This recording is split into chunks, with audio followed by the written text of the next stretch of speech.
dia akan merasakan anak cucunya itu pasti mengalami gangguan kejiwaan karena tidak bisa membawa energi yang besar itu. Apa yang dilakukan sosok ini gitu loh kepada makanan itu? Dia menjatuhkan lendir yang ada di badannya. Yang warna hijau itu? Yang hijau itu masuk ke dalam makanan sehingga terkontaminasi, rasanya tuh seperti basi.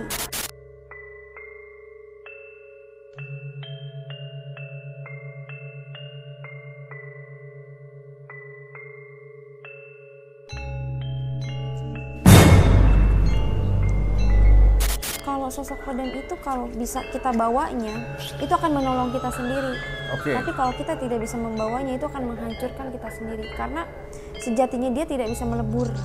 Karena dia tuh jin yang masih akan tetap hidup sampai nanti akhir zaman.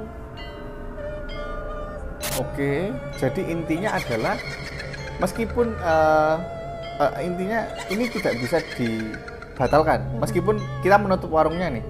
Ya. Masih tetap mencari ke anak cucunya walaupun tidak berdagang. Nah, terus kita ngomong gini, resiko apa yang akan diterima oleh si pemilik kodam ini gitu loh? Dia akan merasakan anak cucunya itu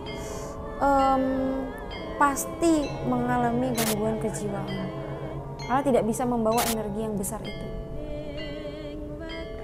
Pasti anak cucu ya? Ke bawah. Berarti ini misalkan ini gangguan jiwa, ini gangguan jiwa gitu? Ke bawah. Berarti secara runtut, dan itu apakah akan dilihat gender? Cewek, cowok? Enggak secara runtut kayak anak tangga, tapi dia di turunan keberapa ada. Di sini ada gitu. Dan itu nggak bisa diputus? Nggak bisa, karena satu orang yang bermain, impact-nya ke semuanya. Kecuali kalau orang ini yang memutuskan untuk memutus? Kecuali dia punya energi yang tidak sama. Kan kalau keturunan itu kan sulit diputus, karena kalau kita punya ilmu dari keturunan itu akan menurun lagi, pasti ada lagi anak cucunya di bawah.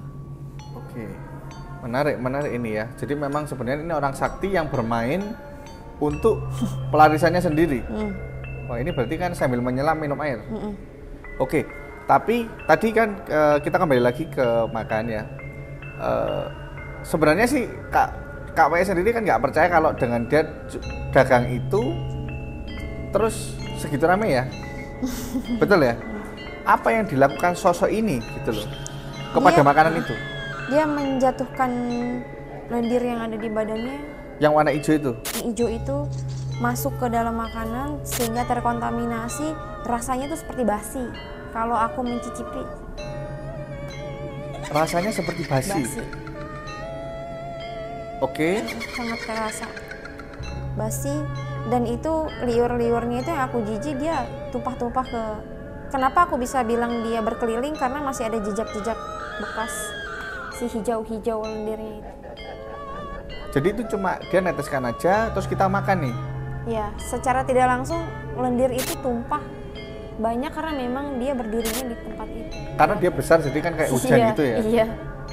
Nah terus efek untuk yang makan nih, nah ini kayaknya kan kayaknya ada efeknya, ini apa ini?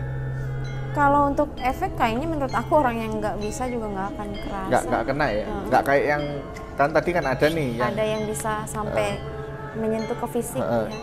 Kalau itu kalau memang dia tidak bisa ya nggak akan kerasa juga. Tapi memang dari bentuknya si makanan itu harusnya sih dia bisa membedakan ya, kayak ada rasa-rasa basinya gitu. Nah terus pertanyaanku gini, kan orang ini orang sakti nih, orang sakti ketemu orang sakti kan ibarat sinyal wifi ketemu sinyal wifi ya. Aku mau tanya dulu, sosoknya tahu nggak kalau Kak Maya itu bisa lihat? Tahu, dia juga tahu kalau aku punya sosok yang sebesar dia juga. Terus apa yang dia lakukan? Apakah ada intimidasi? Karena waktu itu kita cukup lama. Intimidasi ada, tapi aku nggak bisa dia lawan ya, sorry tuh saya, karena sosok gede aku yang membackup dengan bertujuan gini loh, dia berkomunikasi. Kita nih punya energi nih yang sama nih, gitu kan. Kalau mau berantem ya hayu gitu. Cuma resikonya nanti ini akan terbongkar karena dia nanti masuk ke aku. Jadi aku kesurupan mengamuk-ngamuk depan orang banyak. aku bikin malu warung makannya, bisa aja. Kalau aku mau merusak rezeki orang lain, Oke. gitu. Tapi di situ aku tahan karena aku mau mendengar komunikasinya sih. Nah, komunikasi apa Kak Maya yang dia ngomong?